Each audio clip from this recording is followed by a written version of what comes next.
আন্দোলন করতে গিয়া যারা জীবন দিলে আল্লাহ যেন তাদেরকে শাহাদাতের মর্যাদা নসিব করেন, বলেন আমিন।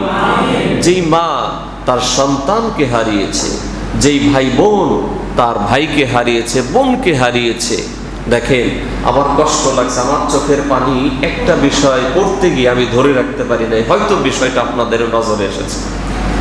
যখন ব্যাপকভাবে গোলাগুলি মারামারি শুরু হয়ে গেল, ওই সময় একটা বাচ্চা ছাদের উপর খেলতেছিল, হয়তো অনেকেই বিষয়টা দেখেছেন, ছাদের উপর খেলতেছিল। তার বাবা দৌড়ে গেল, যেভাবে গোলাগুলি শুরু হয়েছে মনে হয় যেন ৭১-এর যুদ্ধ আবার ফিরে আসছে, ঠিক না? তার চেয়েও তো বেশি হয়েছে। হানাদার বাহিনীও এভাবে অত্যাচার করে নেই। ওই বাবা তার ছোট্ট বাচ্চাটা ছাদের উপর খেলতেছে, দৌড়ে আসছে যে কখন কোন দিক থেকে কোন ইয়াটা আসে। দেখেন দৌড়ে আসার পরে ৬ বছরের বাচ্চা তাকে যখন কোলে নিছে, দেখেন আল্লাহর কি কুদরত, যখন কোলে তুলে নিছে ঠিক ওই সময় একটা বুলেট এসে ওই বাচ্চাটার মাথায় লাগছে। বাবার কোলে নেওয়ার পরে ওই বাচ্চাটার গুলি লাগছে মাথার ভিতরে। কলিজার টুকরা সন্তান বাবার কোলেই মৃত্যুবরণ করেছে। বয়স কত? ৬ বছর। আমার ইনস্ট্যান্ট একটা বাচ্চা আছে, বয়স ৬ বছর। দেখেন আল্লাহ রসুল বলছেন যে মুমিনেরা একটা দেহ। কয়টা দেহ বলেন? মুসলমানেরা একটা দেহ। এখন আমার ওইভাবে এটাকে মিন করতে হবে, বুঝতে হবে যে ওই সন্তানটা যেন আমারই, ওই সন্তানটা যেন শুধু বক্তব্য দিলে হবে না যে আমি স্বজন হারার ব্যথা বুঝি, এটা বক্তব্য দিলে হবে না, বাস্তবতায় আমল থাকতে হবে যে না আসলেই স্বজন হারানোর ব্যথা আমি উপলব্ধি করতে। কিন্তু অনেকেই বলে যে স্বজন হারানোর ব্যথা আমি বুঝি, কিন্তু বাস্তবতায় কিছুই তাদের ভিতর খুঁজে পাওয়া যায় না। আল্লাহ যেন ওই বাবাকে, ওই মাকে ধৈর্য ধারণ করার তৌফিক দান করেন, বলে না আমি। আল্লাহ যেন এ ধরনের কষ্ট থেকে আমাদেরকে হেফাজত করেন, বলে না আমি। প্রিয় ভাইয়েরা খেয়াল করেন, আল্লাহ বলছেন লাখ কোটি দরুদ ও সালাম পড়ছি আমার নবী, আপনার নবী, আমাদের নবী, প্রিয় নবী, বিশ্ব নবী মুহাম্মদুর রাসূলুল্লাহ সাল্লাল্লাহু আলাইহি ওয়াসাল্লামের উপর, সাহাবায়ে কেরাম, শুহাদা ইযামের আলা ইল্লিয়িন আল্লাহ তাআলার দরবারে কামনা করছি, সকলেই বলি আমিন। সম্মানিত উপস্থিতি, আমরা গত জুমায় কুরআনুল কারীমের সূরা হুজরাত এর ৯ নম্বর আয়াত থেকে আলোচনা করেছিলাম, শুনেছিলাম। আজকে তার পরবর্তী আয়াত সূরা হুজরাতের ১০ নম্বর আয়াত আমি আপনাদের সামনে পড়েছি। বিশ্বনবীর জবান মিশ্রিত লক্ষ লক্ষ হাদিসের মধ্য থেকে একটি হাদিসে নববী আপনাদের সামনে পড়েছি। এই আয়াত এবং হাদিসকে সামনে রেখে আমাদের প্রয়োজনীয় বর্তমান সময়ে যে কথাগুলো আমাদের উপকারে আসবে এমন কিছু কথা যেন আল্লাহ তাআলা তার গোলামের জবান দিয়ে বের করে দেন, বলেন আমিন। সুবহানাকা লা ইলমা লানা ইল্লা মা আল্লামতানা ইন্নাকা আনতাল আলিমুল হাকীম। রাব্বিশ শরহ লি সাদরি ওয়া ইয়াসসির লি আমরি ওয়াহলুল উকদাতাম মিন লিসানি ইয়াফকাহু কওলি, বলেন আমিন। আমরা গত জুমায় একেবারে স্পষ্ট বক্তব্য দিয়েছিলাম। আল্লাহ তাআলা কোরআনুল কারীমের মধ্যে বলেছেন ওয়া ইন, আর যদি তাইফাতানি, দুটি দল, মিনাল মুমিনিনা, মুমিনদের মধ্য থেকে, ইকতাতালু, সংঘর্ষে লিপ্ত হয়, যুদ্ধ লেগে যায়, মারামারি লেগে যায়, তাহলে আল্লাহ বলেন ফাআসলিহু বাইনাহুমা, তোমাদের কাজ হলো তাদের মাঝে মীমাংসা করে দেয়া। কি করে দেয়া বলেন? মীমাংসা করে দেয়া। এও বলেছিলাম এখন মীমাংসা কি সবাইকে দিয়ে হয়? যদি জনগণের মাঝে মারামারি হয়, সেই জনগণের মারামারির মীমাংসা করবে শাসকেরা। কারা করবে বলেন? শাসকেরা। এখন যদি জনগণ এক পক্ষ আর কিছু জনগণ আর শাসক মিলে এক পক্ষ হয়, তাহলে কাজ হলো যে জনগণের মধ্য থেকে ওই শাসক গোষ্ঠী যারা, তাদেরকে বুঝাইয়া বলা, তাদেরকে সতর্ক করা, তাদের মাঝে ফায়সালা করে দেওয়ার চেষ্টা করা। আল্লাহ বলেন যদি ফাইন বাগাত ইহদাহুমা আলাল উখরা, যদি তাদের এক দল আরেক দলের উপর অন্যায়ভাবে চড়াও হয়, অন্যায়ভাবে তাদের উপরে নানা ধরনের অত্যাচার নির্যাতন নিপীড়ন চালায়, তাহলে তোমাদের কাজ হলো ফাকাতিলুল্লাতী তাবগী হাত্তা তাফিআ ইলা আমরিল্লাহ, তাদের বিরুদ্ধে অর্থাৎ যে পক্ষ অন্যায়ভাবে অপরের উপর জুলুম করে, অত্যাচার করে, নির্যাতন করে, তাদের বিপক্ষে, মাজলুমের পক্ষে তোমরা ঐক্যবদ্ধভাবে সংগ্রাম করা। কতক্ষণ? হাত্তা তাফিআ ইলা আমরিল্লাহ, যতক্ষণ না তারা আল্লাহর নির্দেশ অর্থাৎ ন্যায় ও ইনসাফের পথে ফিরে না আসে, ততক্ষণ পর্যন্ত তাদের বিরুদ্ধে তোমরা জিহাদ করো, সংগ্রাম করো, যুদ্ধ করো। কথাগুলো কার বলেন? আল্লাহ। তাহলে আমরা এও বলেছিলাম, আমার দেশের যে ছাত্র সমাজ যেই দাবি করেছিল, যেই যৌক্তিক আন্দোলন করেছে, এটা যৌক্তিক এবং ঠিক। এই জন্য আমাদের সমর্থন তাদের পক্ষে ছিল, আছে এবং থাকবে ইনশাআল্লাহ। এতে জেলখানায় যতই যাক আরো গেলেও অসুবিধা নাই। সত্য ন্যায়ের পক্ষ থেকে ইমানদারদের পিছুপা হওয়ার কোনো সুযোগ নেই। নাকি পিছপা হয়ে গেছেন? পিছপা হওয়ার সুযোগ আছে, জীবন গেলেও সুযোগ নেই। ঠিক কিনা বলেন? আমার বন্ধুগণ খেয়াল করেন, এরপরে আল্লাহ তাআলা বলেন যদি ফিরে আসে, ফাইন ফাআত, যদি তারা ফিরে আসে সঠিক জায়গায়, যদি তারা ফিরে আসে, ফাআসলিহু বাইনাহুমা বিল আদল ওয়া আকসিতু, তাহলে তোমরা তাদের মাঝে ন্যায় ও ইনসাফ ভিত্তিক ফয়সালা করো। আর মনে রেখো, ইন্নাল্লাহ, নিশ্চয়ই আল্লাহ, ইউহিব্বুল মুকসিতিন, মুকসিতিন যারা তাদেরকে ভালোবাসেন। সুবহানাল্লাহ বলেন।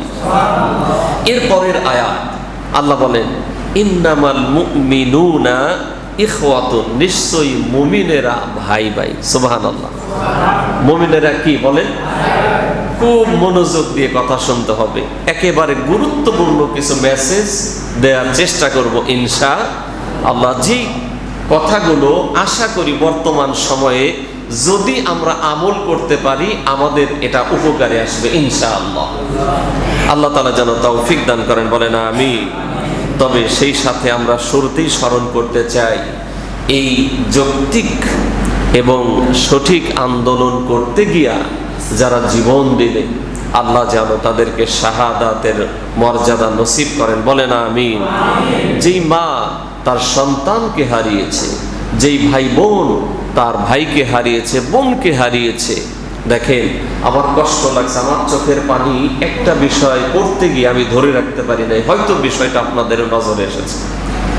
যখন ব্যাপকভাবে গোলাগুলি মারামারি শুরু হয়ে গেল, ওই সময় একটা বাচ্চা ছাদের উপর খেলতেছিল, হয়তো অনেকেই বিষয়টা দেখেছেন। ছাদের উপর খেলতেছিল, তার বাবা দৌড়ে গেল, যেভাবে গোলাগুলি শুরু হয়েছে মনে হয় যেন ৭১-এর যুদ্ধ আবার ফিরে আসছে। ঠিক না? তার চেয়েও তো বেশি হয়েছে। হানাদার বাহিনীও এভাবে অত্যাচার করে নেই। ওই বাবা তার ছোট্ট বাচ্চাটা ছাদের উপর খেলতেছে, দৌড়ে আসছে যে কখন কোন দিক থেকে কোন ইয়াটা আসে। দেখেন দৌড়ে আসার পরে ৬ বছরের বাচ্চা তাকে যখন কোলে নিছে, দেখেন আল্লাহর কি কুদরত, যখন কোলে তুলে নিছে ঠিক ওই সময় একটা বুলেট এসে ওই বাচ্চাটার মাথায় লাগছে। বাবার কোলে নেওয়ার পরে ওই বাচ্চাটার গুলি লাগছে মাথার ভিতরে। কলিজার টুকরা সন্তান বাবার কোলেই মৃত্যুবরণ করেছে। বয়স কত? ৬ বছর। আমার ইনস্ট্যান্ট একটা বাচ্চা আছে, বয়স ৬ বছর। দেখেন আল্লাহ রাসূল বলছেন যে মুমিনেরা একটা দেহ। কয়টা দেহ বলেন? মুসলমানেরা একটা দেহ। এখন আমার ওইভাবে এটাকে মিন করতে হবে, বুঝতে হবে যে ওই সন্তানটা যেন আমারই, ওই সন্তানটা যেন শুধু বক্তব্য দিলে হবে না যে আমি স্বজন হারার ব্যথা বুঝি, এটা বক্তব্য দিলে হবে না, বাস্তবতায় আমল থাকতে হবে যে না আসলেই স্বজন হারানোর ব্যথা আমি উপলব্ধি করতে, কিন্তু অনেকেই বলে যে স্বজন হারানোর ব্যথা আমি বুঝি, কিন্তু বাস্তবতায় কিছুই তাদের ভিতর খুঁজে পাওয়া যায় না। আল্লাহ যেন ওই বাবাকে, ওই মাকে ধৈর্য ধারণ করার তৌফিক দান করেন, বলে না আমি। আল্লাহ যেন এ ধরনের কষ্ট থেকে আমাদেরকে হেফাজত করেন, বলে না আমি। প্রিয় ভাইয়েরা, খেয়াল করেন, আল্লাহ বলছেন ইন্নামাল মুমিনুনা ইখওয়াতুন, নিশ্চয়ই মুমিনেরা ভাই ভাই। মুমিনেরা কি বলেন? জবান বন্ধ রাখা যাবে না, বলেন মুমিনেরা কি?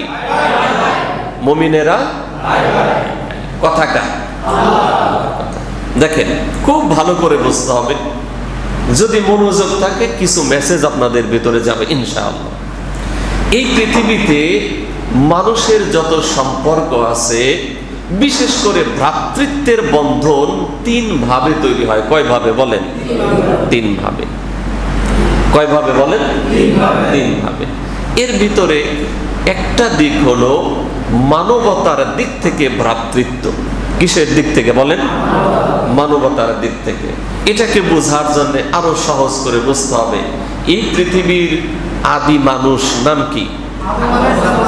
সবাই বলেন আদম আলাইহিস সালাম। তিনি আমাদের বাবা, তিনি আমাদের কি? আদি পিতা। তিনি আমাদের আদি পিতা। এই পৃথিবীতে যত মানুষ আছে সব মানুষের আদি পিতাকে আদম আলাইহিস সালাম। আল্লাহ তাআলা তার থেকে সকল মানুষ বানিয়েছেন। এর দলিল কোরআনে আছে, সূরা নিসা 1 নম্বর আয়াত। কোন সূরা বলেন? কয় নম্বর আয়াত? আল্লাহ রাব্বুল আলামিন বলেন, ইয়া আইয়ুহান নাসুত্তাকু রাব্বাকুমুল্লাযী খালাকাকুম মিন নাফসিন ওয়াহিদাতিন ওয়া খালাকা মিনহা যাওজাহা وبث منهما رجالا كثيرا ونساء واتقوا الله الذي تساءلون به والأرحام إن الله كان عليكم رقيبا। একটু জোরে সরে বলেন আল্লাহু আকবার। আসলে যেই আওয়াজ আল্লাহু আকবারের হওয়ার কথা ওইটা হয়েছে, ইমান দুর্বল। ইমান কি হয়েছে বলেন? আরেকটু জোরে বলেন তো আল্লাহু আকবার। আরো বেশি হওয়া দরকার, ঠিক না? বলেন তো আল্লাহু আকবার।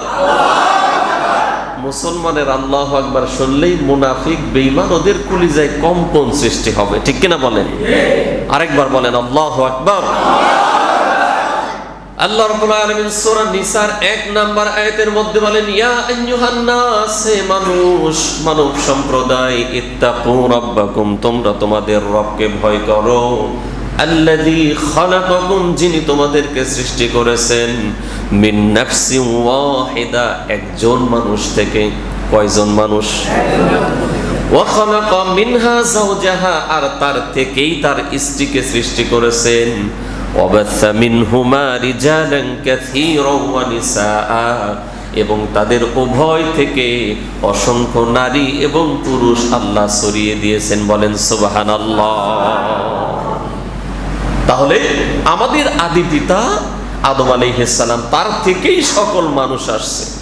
এই জন্য ভ্রাতৃত্বের 1 নাম্বার পন্থা, 1 নাম্বার যে নিয়ম, সেটা হলো মানবতার দিক থেকে। কিসের দিক থেকে বলেন?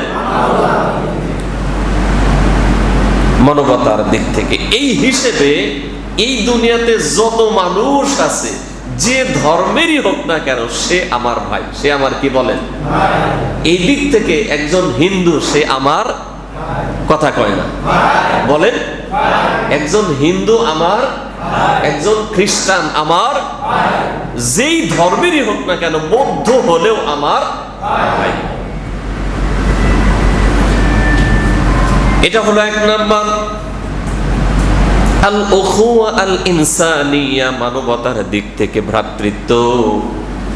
সব ধর্মের মানুষ হলো এক বাবার সন্তান, বাবা হলেন আদম আলাইহিস সালাম। এটা হলো 1 নাম্বার। 2 নাম্বার হলো আল উখওয়া আন-নাসাবিয়া, বংশীয় ভ্রাতৃত্ব। কি ভ্রাতৃত্ব বলেন? এটা হলো 2 নাম্বার। কয় নাম্বার বলেন? 2 নাম্বার।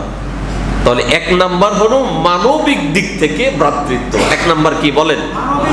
2 নাম্বার বংশীয় দিক থেকে। চাচাতো ভাই, কি ভাই বলেন? বলেন। মামাতো ভাই, ফুফাতো ভাই, খালাতো ভাই, ঠিক না? এগুলো হলো বংশীয় ভ্রাতৃত্ব। এরপরে নিজের মায়ের পেটের ভাই, এটাও এই দিক থেকে বংশীয় ভ্রাতৃত্ব। এটা হলো 2 নাম্বার। কয় নাম্বার বলেন? 2 নাম্বার। তাহলে 1 নাম্বার হলো মানবতার দিক থেকে ভ্রাতৃত্ব, 2 নাম্বার হলো বংশীয় দিক থেকে ভ্রাতৃত্ব, 3 নাম্বার হলো আল উখওয়া আদ-দীনিয়া, দ্বীনি ভ্রাতৃত্ব। কি ভ্রাতৃত্ব? জোরে বলেন। দ্বীনি দিক থেকে, দ্বীনি ভাই। কি ভাই বলেন? 1 নাম্বার হলো মানবিক দিক থেকে ভ্রাতৃত্ব, আরেকটা হলো দ্বিতীয় কি বলেন? বংশীয়। 3 নাম্বার কি? দ্বীনি ভ্রাতৃত্ব। পৃথিবীতে মানুষের যত ভ্রাতৃত্ব আছে এই 3টা সিস্টেম। কয়টা সিস্টেম বলেন? আমি যেই আয়াত তেলাওয়াত করেছি, আল্লাহ রাব্বুল আলামিন এই আয়াতের মধ্যে বলেছেন সর্বশ্রেষ্ঠ দ্বীনি ভ্রাতৃত্বের কথা। আল্লাহ বলেন ইন্নামাল মুমিনুনা ইখওয়াতুন, নিশ্চয়ই মুমিনেরা হলো ভাই ভাই। কথাকার আমার বন্ধুগণ, এই জন্য আমরা সবার কষ্টে কষ্ট পাই, ঠিক কিনা বলেন? আমাদের বক্তব্য হলো ছাত্রলীগের রক্তটা যেমন আমার কাছে আপন, বিএনপির রক্তটাও আমার কাছে তেমন আপন, জামাত ইসলাম ছাত্র শিবিরের রক্তটাও আমার কাছে ঠিক তেমনই আপন। আমরা এই জন্য এখানে কোনো দিক থেকে বলি না যে অমুক মরুক আর অমুক ভালো থাকুক, ঠিক কিনা? সবার প্রতি আমাদের আন্তরিকতা আছে না নাই? জোরে বলেন। এই জন্য কোনো ধরনের মারামারি, কোনো সহিংসতা হোক, এটা আমরা চাই না। এটা আমরা চাই। আমরা চাই এই 56,000 বর্গ মাইলের দেশ, এই দেশে আওয়ামী লীগ, বিএনপি, জাতীয় পার্টি, জামাত, জাসদ, বাসদ, চরমনাই, ফুরফুরা, তাবলিগ, হেফাজত, সবাই আমরা হাতে হাত, কাঁধে কাঁধ রেখে মিলে মিশে এই দেশটাকে, দেশের মানুষের জন্য একসাথে চলবো, ঠিক কিনা? কিন্তু আমাদের মধ্যে কিছু মানুষ আছে যারা মুখে বলে বড় বড় বক্তব্য, মাঝে মাঝে টিস্যু আর কাপড়, রুমাল টোমাল দিয়ে চোখ মোছার অভিনয় করে, কিন্তু তাদের অ্যাক্টিভিটিস দেখলে বোঝা যায় আসলে তাদের ভিতরে দরদ বলতে কিছু নাই, ঠিক কিনা বলেন? ওদের অ্যাক্টিভিটিস হিংস্র হায়েনার চাইতেও কঠিন, ঠিক কিনা বলেন? এরকম কিছু লোক আছে না নাই? তাদের বক্তব্যেই উস্কে গিয়ে আক্রমণ চালায়, আবার তারাই বক্তব্য দেয় যে আরে এটা তো আমরা চাই নাই। এর মানে চোরেরে কয় চুরি কর, আর গেরস্তেরে কয় তুই কিন্তু সজাগ থাকিস, ঠিক না? সর্প হইয়া দংশন করা আর উজা হইয়া, এদের চরিত্র হইলে এটাকে বলা হয় মুনাফিকের চরিত্র। কিসের বলেন? এ জাতীয় লোক তো আমার দেশে নাই, তাই না? তবে হের চাইতে আর কেউ বেশি না, ঠিক না? সে যে পারে, আল্লাহ আল্লাহ আল্লাহ হিদায়াত দান করো, বলেন আমিন। আর একটু জোরে বলেন আমিন। তাহলে মানুষের ভ্রাতৃত্ব হয় 3 ভাবে। মানবিক দিক থেকে ভ্রাতৃত্ব হয়, বংশীয় দিক থেকে ভ্রাতৃত্ব হয়, দ্বীনের দিক থেকে ভ্রাতৃত্ব হয়। আল্লাহ রাব্বুল আলামিন বলেন ইন্নামাল মুমিনুনা ইখওয়ান, নিশ্চয়ই মুমিনেরা হলো ভাই ভাই। বিশ্বনবী মুহাম্মদ সাল্লাল্লাহু আলাইহি ওয়াসাল্লাম বলেছেন আল মুসলিমু মিরআতুল মুসলিম, একজন মুসলমান আরেক মুসলমানের জন্য আয়না। কি জোরে বলেন? জোরে বলেন। আয়না আমাদের সবার আছে না নেই? আছে না নেই বলেন? আছে। আয়না দিয়ে কি করেন? চেহারা দেখি, ঠিক না? এখন আয়না দিয়ে যখন আমরা চেহারাটা দেখি, কোন ধরনের অপরিপাটি, এলোমেলো, অগোছালো আছে কিনা এটা আমরা দেখি, ঠিক কিনা বলেন? এখন ধরে নেন আপনি আয়নার সামনে গেছেন, আয়নার সামনে আপনি গেছেন, দেখলেন যে মুখের ভিতরে কালি কোথাও লেগে আছে, তখন তো আয়না বিশাল আকার একটা চকটাঘাত করে, এই বেটা এই জায়গার কালি মুছ, নাকি? আয়না কি থাপ্পড় মারে? আয়না সুন্দর করে তুলে ধরে যে ভাই, এই যে আপনি যে পরিপাটি করছেন, এই জায়গায় এলোমেলো কালি লেগে রয়েছে, তাড়াতাড়ি মুছেন, ঠিক না? বিশ্বনবী এত সুন্দর করে আমাদেরকে কেন দৃষ্টান্ত দিলেন? এর কারণ হলো, একজন মুসলমান যদি ভুল করে, আরেকজন মুসলমান আয়নার মতো তার সামনে তুলে ধরবে, ভাই রে এই কাজটা আপনি ভুল করছেন, এটাকে আপনি শুধরে নেন, ঠিক কিনা বলেন? ও ভাই, আমরা সবাই জানি বর্তমান সময় কিন্তু খুবই কঠিন সময়, ঠিক না? আজকেও আমার বিশ্বাস ম্যাক্সিমাম মসজিদে গোয়েন্দা বিভাগের লোক থাকবে, ঠিক না? আমি বলবো ভাই, আপনি যেই হন, এনএসআই, ডিএসবি, সিআইডি, পিবিআই, যেই হন না কেন, যেই হন না কেন, আপনিও তো মানুষ, আপনিও কোনো না কোনো মায়ের সন্তান। আপনি যদি মুসলমান ঘরের সন্তান হন, আমার প্রত্যেকটা কথা আপনার জন্য, ঠিক কিনা? আমার বন্ধুগণ খেয়াল করেন, আল্লাহ বলেন মুমিনেরা ভাই ভাই, বিশ্বনবী বলেন এক মুসলমান আরেক মুসলমানের আয়না। তাহলে ছাত্ররা ভুল করুক, যেই ভুল করুক না কেন, একজন যখন আরেকজনের ভুলগুলো সুন্দরভাবে তুলে ধরে, সেটাকে বিবেচনায় এনে আমাদের কাজ হলো ওটাকে সংস্কার করে দেয়া, ঠিক কিনা? কিন্তু আমাদের চরিত্র হয়েছে কি? আমাদের চরিত্র হয়েছে কি? এখন মনে করেন কোন মুসল্লি আমার ভুল ধরলো, তখন আমার কি হবে যে আমি এত বড় হুজুর, এত বড় বক্তা, সারা দেশ ওয়াজ করে কাঁপাই, আমারে ভুল ধরছে, এই বেটা তোর এই পাওয়ার দিল কে, ঠিক না? এটা আমাদের চরিত্র হয়েছে না? আর ভাই আমারে দিয়ে সবগুলারে বোঝাইতেছি সর্বোচ্চ পর্যন্ত, বুঝতে হবে তো কথা। এটা আমাদের চরিত্র হয়েছে কিনা বলে? আমি মেম্বার, আমি চেয়ারম্যান, আমি এমপি, আমি মন্ত্রী, আমি মুফতি, আমি মুফাসসির, আমি ইমাম, আমি খতিব, আমি অমুক, আমার ভুল ধরো কেন? কি হয়েছে না তাই বলেন? অথচ আমাদের উচিত ছিল কি? এই জন্য সম্প্রতি বক্তব্য দিয়েছেন ডক্টর এনায়েতুল্লাহ আব্বাসী হাফিজাহুল্লাহ। তার বক্তব্যের সাথে একমত করে আমিও বলতে চাই, এই সমস্যার সমাধানের জন্য দরকার এই জমিনে আল্লাহর কোরআনের রাজ কায়েম করা। সব সমস্যার সমাধান হয়ে যাবে, ঠিক কিনা বলেন? কেমনে হবে? একটা ছোট্ট ঘটনা দিয়ে বোঝাই। আপনারা জবান ছেড়ে উত্তর দেন তো, হযরত ওমর রাদিয়াল্লাহু আনহু প্রেসিডেন্ট ছিলেন না? ছিলেন না? তার প্রেসিডেন্ট যেই জায়গার ছিলেন, জায়গাটা কম না বেশি? অর্ধজাহানের প্রেসিডেন্ট ছিলেন ওমর রাদিয়াল্লাহু আনহু। সুবহানাল্লাহ। ভালো করে খেয়াল করেন, ইসলাম আসলেই সব সমস্যার সমাধান হবে। যত বড় নেতাই হোক, ভুল ধরলে সে চিন্তা করবে আসলেই তো আমার এটা সত্যিকারের ভুল কিনা, দেখে সংস্কার করা দরকার, ঠিক কিনা? এই সকল জালেম, এই সকল হায়না, এই সকল খুনি, এই সকল লুটেরাদের দিয়ে শান্তি কখনো হবে? ভালো করে খেয়াল করেন, হযরত ওমর রাদিয়াল্লাহু আনহু তিনি বক্তব্য দিচ্ছিলেন মসজিদের মধ্যে। কোথায়? জোরে বলেন, জোরে সরে কন্যা সুবহানাল্লাহ। রাষ্ট্রেরও ইমাম, মসজিদেরও ইমাম। সুবহানাল্লাহ, জোরে কোন। এমন যদি হইতো আমাদের, ঠিক না? এমন যদি হইতো তাহলে হয়তোবা এত সমস্যায় দেশে থাকতো না। তিনি রাষ্ট্রের ইমাম, মসজিদেরও ইমাম। কিন্তু এই কথা তো বললেই বিপদ, ঠিক না? ওরে বাবা রে বাবা, হুজুর আবার কয় কি রাষ্ট্রের ইমাম, মসজিদের ইমাম? আজীব কথা তো, ঠিক না? এর মানে মসজিদের ইমাম হবে আল্লাহর ওলি, বাহিরের ইমাম হবে শয়তানের ওলি, ঠিক না?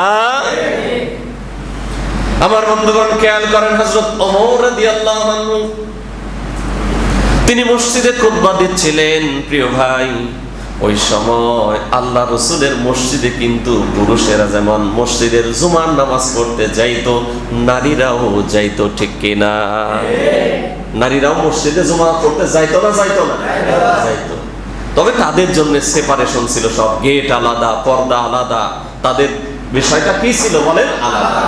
দেখেন, আমাদের উচিত ছিল প্রত্যেকটা মসজিদ যদি এরকম মহিলাদের জন্য আলাদা সিস্টেম গুলো করা যাইতো, জুমার নামাজ গুলোতে যদি তারা অন্তত জুমার নামাজে আসতো আর জুমার বয়ান গুলা তাদের শোনার সুযোগ হইতো, আমার বিশ্বাস স্টার জলসা, জি বাংলা সহ এই সকল ভারতীয় চ্যানেল অনেক আগেই বন্ধ হইতো, আর শতকরা 90টা ডিভোর্স বন্ধ হয়ে যাইতো, ঠিক কিনা বলেন? কিন্তু আমরা এটা করতে পারি নাই কেন? ফতোয়াবাজির ঠেলায়। কিসের ঠেলায় বলেন? মানে মহিলারা বাজারে যাবে, এখন বাজারে মহিলা বেশি না পুরুষ বেশি? সত্যিকার কথা বলেন, পুরুষ বেশি না মহিলা বেশি? এখন ভাইরে ভাই, মহিলারা বাজারে যাইতে যাইতে এমন হয়েছে হুজুরদের ঘর পর্যন্ত এই জন্য এরকম ঢুকছে, পাড়ার সবাই বাজারে যায়। এখন আমার তারে যখন যাইতে দিতে চাই না, তখন সবাই কয় যে সবাই তো যায়, আমি গেলে অসুবিধা কি, ঠিক না? বাজার করে দিলে খুব একটা পছন্দ করতে চায় না, কারণ সবাই তো যায়। ওই তালে তালে তাদের গাও ভাসায় দেওয়ার চেষ্টা করে। বন্ধুগণ খেয়াল করেন, এই মহিলাদেরকে জুমার নামাজে যদি আনা যেত, জুমার খুতবাগুলো যদি শুনতো, তাহলে তাদের বর্তমান সময়ের নারীরা অনেক ভালো থাকতো, ঠিক কিনা বলে?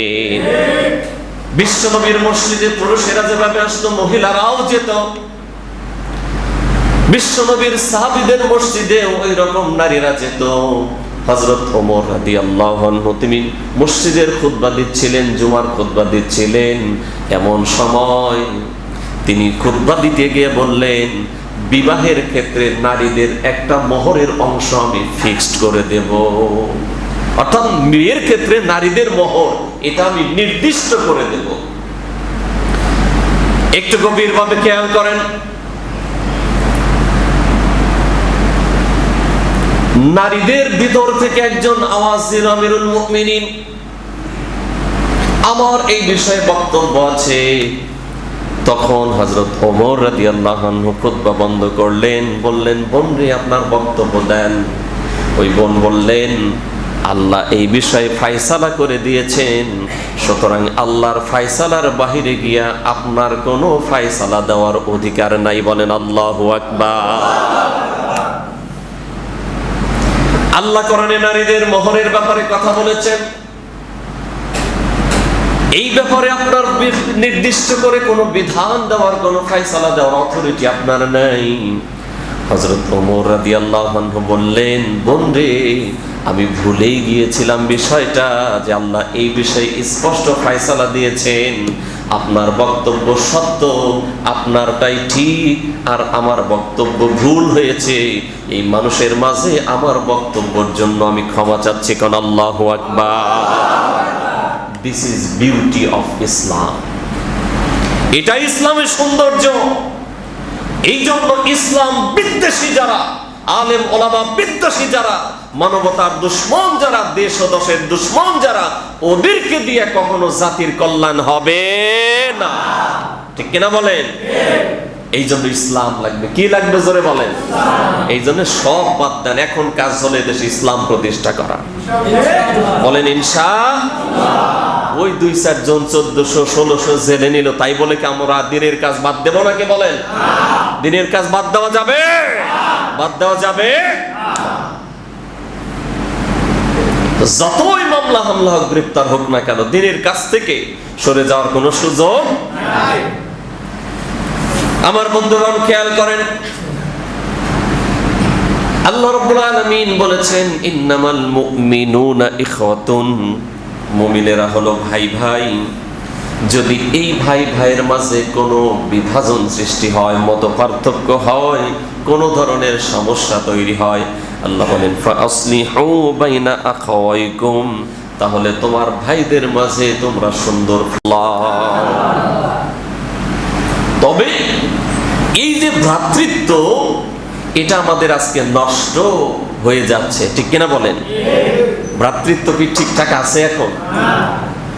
ভ্রাতৃত্ব ঠিকঠাক, আপন ভাইয়ের মাঝেও কিন্তু সম্পর্ক এখন সুন্দর নেই। আর বাহিরে তো আলাদা বিষয়, নিজের ভাইয়ের মাঝেও সম্পর্ক সুন্দর নেই।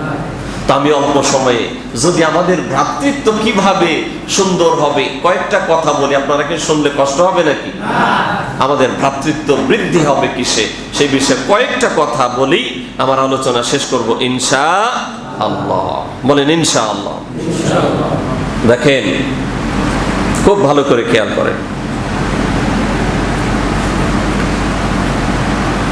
আমাদের এই ভ্রাতৃত্ব বৃদ্ধির ক্ষেত্রে এক নাম্বার যে কাজ, সেটা হলো খুব বেশি বেশি একজন আরেকজনকে সালাম দেওয়া। কি দেওয়া বলেন? সবাই বলেন। সালাম আছে এখন? আছে? সালাম উঠে যাচ্ছে। এই জন্য এই আমলটা করতে পারবো না ইনশাআল্লাহ। বিশ্বনবী মুহাম্মদ সাল্লাল্লাহু আলাইহি ওয়াসাল্লামের কাছে একজন সাহাবী আসলেন, এসে বললেন, ইয়া রাসূলুল্লাহ, ইয়া হাবিবাল্লাহ, আইয়ুল ইসলামি খায়রুন, ইসলামের কোন কাজটা ভালো, উত্তম কোন কাজ, আমাকে শিখিয়ে দেন। তখন বিশ্বনবী বললেন, তুমি বেশি বেশি মানুষকে খাবার খাওয়াও, তুতঈমুত তাআম ওয়া তুকরিউস সালাম, এবং পরিচিত অপরিচিত দেখা হইলেই সালাম দাও। সুবহানাল্লাহ। এই জন্য সালাম দেব তো ইনশাআল্লাহ। এক নাম্বার ভ্রাতৃত্ব বন্ধন গাঢ় হওয়ার এক নাম্বার কাজ সালাম দেওয়া। কি দেওয়া বলেন? আমরা বাহিরে হুজুর টুজুর দেখলে, মুরব্বী দেখলে যাও দেই, এর বাহিরে আর সালাম, এক ভাই আর এক ভাইরে সালাম দেবে চিন্তা করে, বাইরে কেমনে সালাম দেয়, ঠিক না? কি এই চিন্তা আছে না নাই? সালাম মানে হলো তার জন্য দোয়া করা। কি করা? জোরে বলেন। দোয়া করা, শান্তির দোয়া করা। আসসালামু আলাইকুম, আপনার প্রতি আল্লাহর শান্তি বর্ষিত। সুবহানাল্লাহ। এত সুন্দর দোয়া আপনি সারা দুনিয়া সবার জন্য করলেন, নিজের ভাইয়ের জন্য করলেন না, এর চাইতে হতভাগা আর হইতে পারে? আর যদি আরেকটু আগে যাই, যে বউয়ের সালাম দেওয়া লাগবে, তখন কয় হুজুর লজ্জা করে। কি করে? বউয়ের সালাম দিতে কি করে? এই জাতীয় লোক আছে না নাই বলেন? বউয়ের সালাম দিতে লজ্জা আছে। সে তো আপনার নিকট, একেবারে কাছের আত্মীয়, সবচেয়ে বড় আত্মীয় না এখন? যদিও মা বাবা, কিন্তু আমরা বানাইছি এখন বউ সবচেয়ে আপন, ঠিক না? এখন তারে আমরা সালাম দিতে গেলে হুজুর লজ্জা করে। এক মাহফিলে এক হুজুর আলোচনা করতেছেন, এই সালামের কথা বলছেন যে আজকে মাহফিল থেকে গিয়া কে কে বউয়ের সালাম দিবেন, হাত তোলেন। সবাই হাত তুলছে, একজন আর হাত তোলে না, মুখে রুমাল দিয়া, মানে সে লজ্জাই বাঁচতেছে না। তো হুজুরও দেখছে যে কি ব্যাপার, সবাই হাত তুলছে, এই লোকটা হাত তোলে না কেন? পরে বলছে যে বাবাজি আপনি একটু দাঁড়ান। তো দাঁড়াইছে, সবাই হাত তুললো, আপনি হাত তুললেন না, মুখ থেকে রুমাল সবাই না। কয় কি ব্যাপার, আপনি খালি হাসেন? কয় লজ্জা করে। কি করে? কয় বাচ্চা কাচ্চা আছে? কয় মাশাআল্লাহ 3 খান। কয় খান? কয় তখন লজ্জা করে নাই। তখন বউয়ের কাছে গেলেন, তখন লজ্জা নেই, সালাম দিতে লজ্জা কেন? ঠিক কিনা বলেন? বউয়ের সালাম দেওয়া দরকার আছে না নাই? এই পারিবারিক এই কাজটা যখন আমরা করব, ছোট্ট ছোট্ট বাচ্চারা দেখেই শিখবে, তখন বলবে আসসালামু আলাইকুম। ঠিক কিনা বলেন? আমি বড়াই করার জন্য বলছি না, আমি বাসায় ঢুকলেই চেষ্টা করি সালাম দেওয়ার জন্য। ঢুকেই সালাম দিই। এখন এমন হয়েছে পিচ্চিটা এসে বাবা আসসালামু আলাইকুম, মানে ওই যে দেখে যে সালাম চলতেছে, ওর এমন হয়ে গেছে, ও এখন আসসালামু আলাইকুম। বয়স হলো 3 বছর। কয় বছর? 3 বছর পরিপূর্ণ হয় না, ও এসে হাত এক বছর করে আসসালামু আলাইকুম বাবা। তাহলে এইভাবে আমাদের প্রত্যেকটা পরিবারে সালাম, সবার মাঝে সালামের প্রচলন দরকার আছে না নেই? দেব তো ইনশাআল্লাহ। বউয়ের সালাম দেব তো? এই কার কার বউ আছে হাত তোলেন তো। এই বেশিরভাগই তো আছে। এই যে এইটাও হাত তুলছে, তোর বউ আছে রে বেটা, হাত নামা। বুঝে নাই আর কি, ঠিক না? আলহামদুলিল্লাহ, হাত নামান। এই যাদের বউ আছে সালাম দেবো তো ইনশাআল্লাহ। ও হাত তুলছে, ভবিষ্যতে বউ হবে তো নাকি? আশা আছে না সবার? আজকের শিশু আগামী দিনের ভবিষ্যৎ, এরাই তো আগামীর কর্ণধার হবে, বলেন ইনশাআল্লাহ। তাহলে বউরে সালাম দিবেন, এই জুমা পয়রা বাসায় গিয়ে সালাম দিবেন তো ইনশাআল্লাহ। এক নাম্বার। তাহলে পরিচিত অপরিচিত সবাইকে দেব, বিশেষ করে বউরে পর্যন্ত সালাম দেব ইনশাআল্লাহ। এরপরে আল্লাহ বলেছেন লা তাদখুলু বুয়ুতান গায়রা বুয়ুতিকুম হাত্তা তাস্তানিসু ওয়া তুসাল্লিমু আলা আহলিহা। বিশেষ করে তোমরা যখন কেউ কারো ঘরে প্রবেশ করো তখন কি দাও? সালাম। সুবহানাল্লাহ বলেন। আল্লাহর কোরআন, আল্লাহ কত সুন্দর বিধান আমাদেরকে দিয়েছেন। এই জন্য সালামের প্রচলন করবো তো ইনশাআল্লাহ। খালি আওয়ামী লীগ আর ছাত্রলীগ দেখলে দিয়েন না নাকি? আর পুলিশের দিয়েন না নাকি?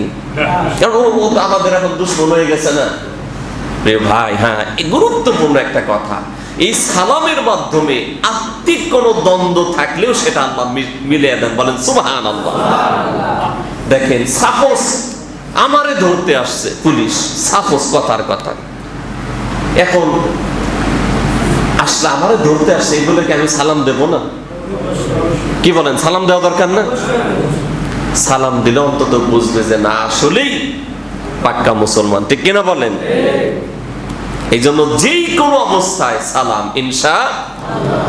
আল্লাহ রাব্বুল আলামিন আমাদের আদি পিতা আদম আলাইহিস সালামকে বানালেন, বানানোর পরে বললেন ইযহাব, তুমি যাও, আলাল মালাইকা, ওই ফেরেশতাদের কাছে যাও, ফেরেশতাদের কাছে গিয়া ফাসাল্লিম, তাদেরকে সালাম দাও, কোন সুবহানাল্লাহ। আল্লাহ আদম আলাইহিস সালাম আমাদের বাবাকে বানানোর পরেই বলেছেন যাও ওই ফেরেশতাদেরকে সালাম দাও, আর দেখো তোমার সালামের উত্তর কি দেয়। তুমি যেই ভাষায় সালাম দেবা, উত্তর তারা যেটা দেবে, তোমার সন্তানদের মাঝে এটা হবে দেখা হইলে অভিবাদনের বাক্য, কোন সুবহানাল্লাহ। আমাদের বাবা কি দিয়েছেন? সালাম। আমরাও সালাম দেব তো ইনশাআল্লাহ। আল্লাহ তৌফিক দান করে, বলেন আমিন। সবাইকে যত বড় দুশমন হোক, দেখা হইলেই সালাম, দেখা হইলেই কি জোরে বলেন সালাম। আমার বন্ধুগণ, 2 নম্বর ভ্রাতৃত্ব বন্ধন দৃঢ় হওয়ার অন্যতম আরেকটা মাধ্যম হলো সব সময় হাসি মুখে থাকা। কি থাকা বলেন? কিছু কিছু লোক এমন আছে মুখ দিয়ে হাসি বেরি হয় না, আছে না?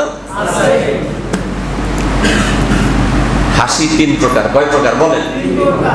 বলেন বলেন। 3 প্রকার। একটা হলো কহকহা, অট্র হাসি। ছোটবেলায় আলিফ লায়লা দেখছেন না?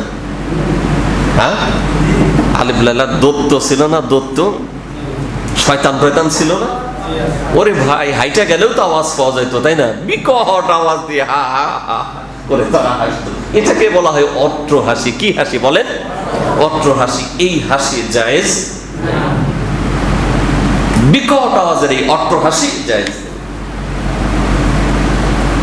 আর একটা হলো স্বাভাবিক হাসি। কি হাসি বলেন? এই হাসি জায়েজ, স্বাভাবিক যেটা। আর সুন্নাহ হাসি হলো তাবাসসুম। কি বলেন? মুস্কি হাসি। কি হাসি বলেন? মুস্কি হাসি। তাহলে এই মুস্কি হাসিটা হলো সুন্নাহ, মুস্কি হাসি। আল্লাহ রাসূল সাল্লাল্লাহু আলাইহি ওয়াসাল্লাম তার দিকে তাকালেই মনে হতো মুচকি হেসে আছেন, সুবহানাল্লাহ।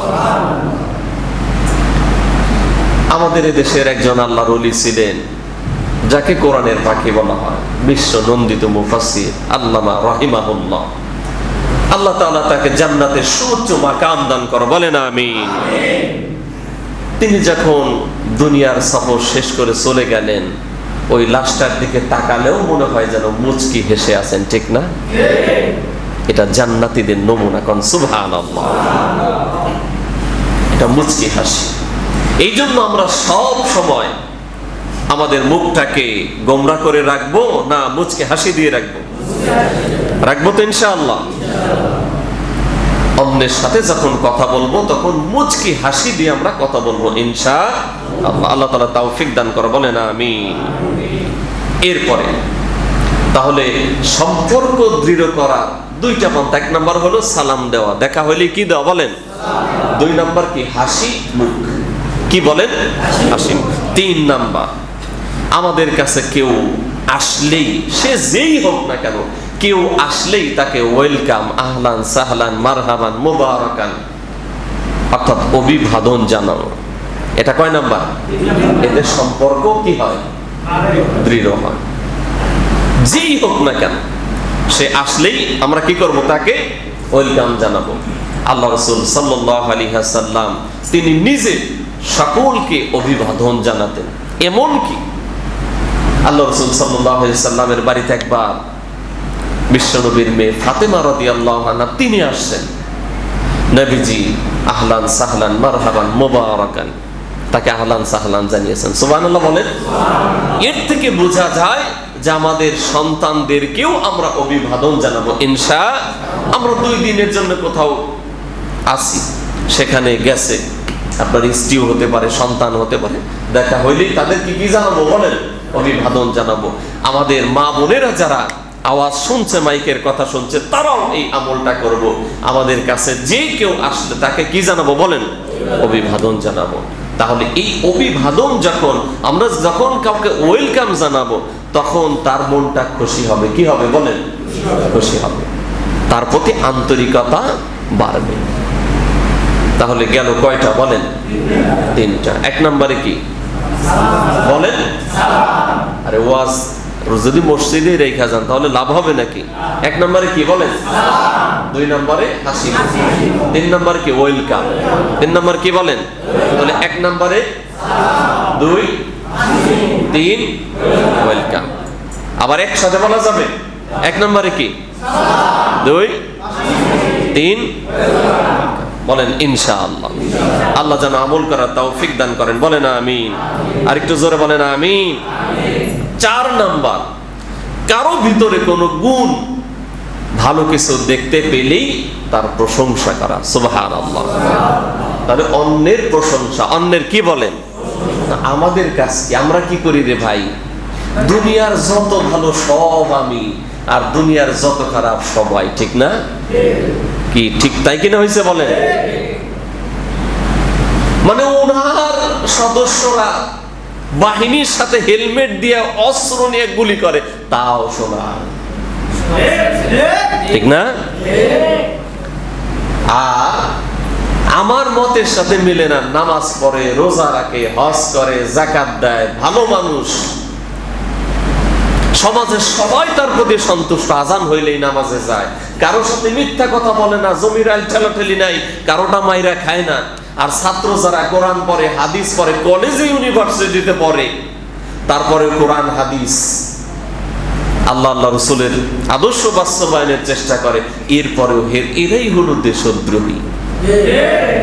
এটা কি অন্যের প্রশংসা করে? জোরে বলে। আল্লাহ রাসূল সাল্লাল্লাহু আলাইহি ওয়াসাল্লাম আমাদেরকে শিখেছেন, আল্লাহ রাসূল যার ভিতরে যেই গুণ দেখতেন তার সেই প্রশংসা করতেন। সুবহানাল্লাহ বলেন। একটা হাদিস আসছে, আল্লাহ রাসূল নিজে বলেন, আরহামু উম্মতি বি উম্মতি আবু বকর। সুবহানাল্লাহ কোন? যে আমার উম্মতের ভিতর সবচেয়ে রহম দিল, নরম দিল ওয়ালা হলো আমার আবু বকর। সুবহানাল্লাহ। ওয়া আশাদ্দুহুম ফি আমরিল্লাহি উমর, দ্বীনের ব্যাপারে সবচেয়ে কঠোর আমার ওমর। সুবহানাল্লাহ। দ্বীনের ব্যাপারে সবচেয়ে কঠোর কে? কেমন কঠোর? আল্লাহ রাসূল দুনিয়া থেকে চলে গেছেন, মসজিদে নববীর পাশে গিয়া তরবারিটা বের করে কোষমুক্ত করে দাঁড়ায় আছে, যেই বলবে মুহাম্মদ নাই, কল্লা মাথা থেকে আলাদা করে ফেলবো। আল্লাহু আকবার কোন? কত কঠিন। আল্লাহ রাসূল নিজে বলছেন, ওমর তুমি যখন কোন রাস্তা দিয়ে যাও, ওই রাস্তায় শয়তানও তোমার দেখে ঢুকে না। সুবহানাল্লাহ। কোন নবী রাসূল আসবে না, তবে যদি আল্লাহ ওমরের উত্তরসূরি আমাদের জন্য দিতেন, এই সকল সমস্যার সমাধান হয়ে যেত। ঠিক কিনা বলেন? আরো জোরে বলেন ঠিক কিনা? আল্লাহ যেন কবুল করেন, বলেন আমিন। প্রভু তুমি বলেছ রাসূল দেবে না, বলনি দেবে না ওমর, বলনি দেবে না হামজা তারি, খালিদ বিজয় সমর।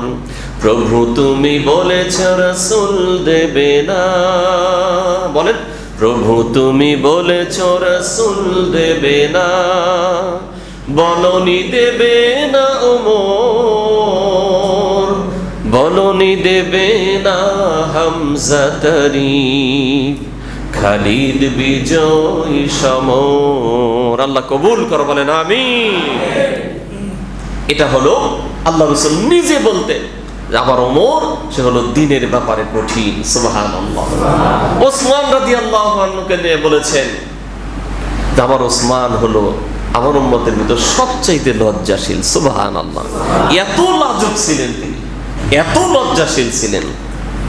আল্লাহ রাসূল সাল্লাল্লাহু আলাইহি ওয়াসাল্লাম বলেছেন, আমার ওসমানকে দেখে ফেরেশতারাও লজ্জা পেত। সুবহানাল্লাহ। এতটাই লজ্জাশীল ছিলেন।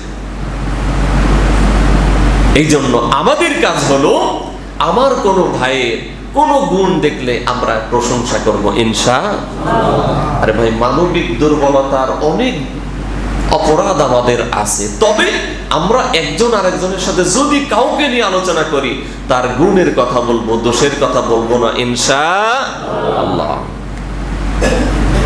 এরপরে কারো সাথে কারো দুশমনি আছে, আমরা কি করি, এটা আরো কেমনে লাগাইয়া দেওয়া যায়, ঠিক না? আরো কেমনে লাগাইয়া দেওয়া যায় এই কাজ করি, কিন্তু না। এই ক্ষেত্রে আপনি আগ বাড়াইয়া এমন করবেন যে এর প্রশংসা ওর কাছে করবেন, ওর প্রশংসা ওর কাছে করবেন, বলবেন যে ভাই আপনার সাথে তো অমুকের সম্পর্ক ভালো না, কিন্তু সে তো আপনার ব্যাপারে খুব পজিটিভ, আপনার প্রশংসা করে।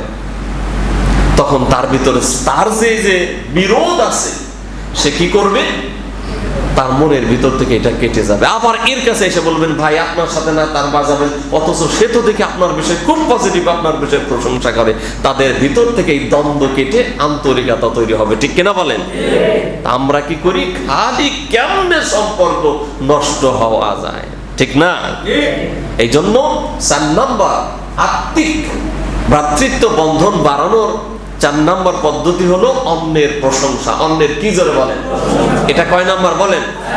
1 নাম্বার সালাম, 1 নাম্বার কি বলেন? 2 নাম্বার হাসি মুখ, 3 নাম্বার কি ওয়েলকাম, 4 নাম্বার অন্যের প্রশংসা। অন্যের 1 নাম্বার কি বলেন? 2, 3, 4 অন্যের প্রশংসা। বলেন আলহামদুলিল্লাহ। কি আমল করবো তো ইনশাআল্লাহ, তাহলে আমাদের আন্তরিকতা বাড়বে। আন্তরিকতা কি হবে বলেন? বাড়বে। 5 নাম্বার অন্যের কল্যাণ কামনা। অন্যের কি কামনা? অন্যের কল্যাণ কামনা। দেখেন সাহাবায়ে কেরাম কেমন অন্যের কল্যাণ কামনা করতেন। ইয়ারমুকের যুদ্ধ, কোন যুদ্ধ বলেন? ইয়ারমুকের যুদ্ধে এমন অবস্থা হইল, পানির তীব্র সংকট।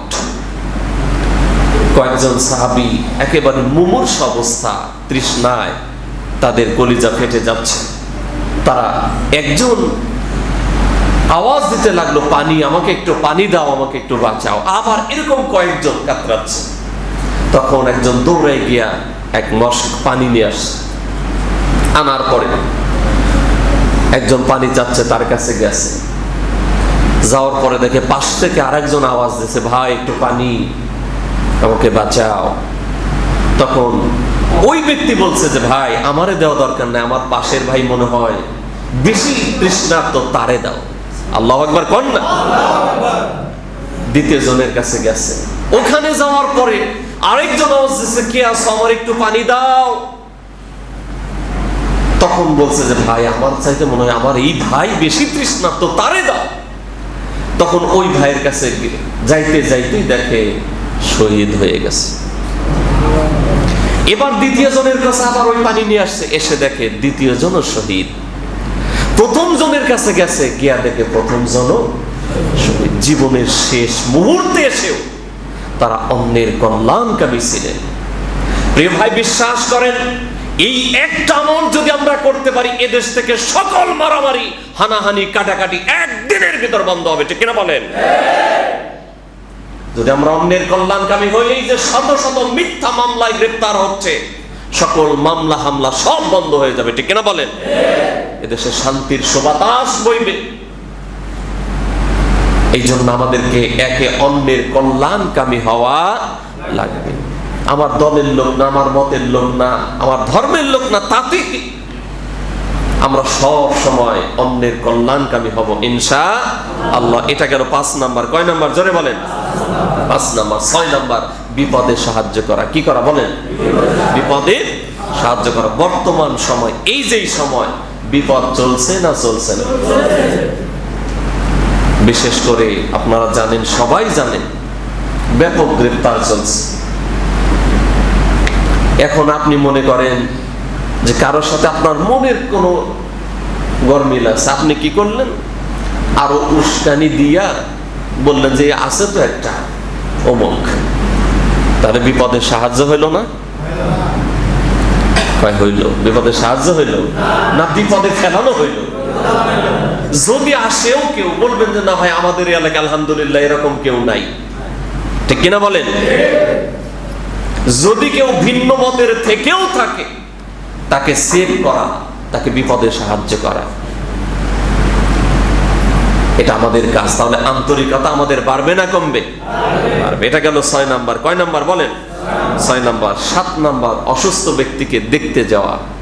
অসুস্থ ব্যক্তিকে কি? দেখতে যাওয়া। 8 নাম্বার, উপহার দেওয়া। কি দেওয়া বলেন? উপহার দেওয়া।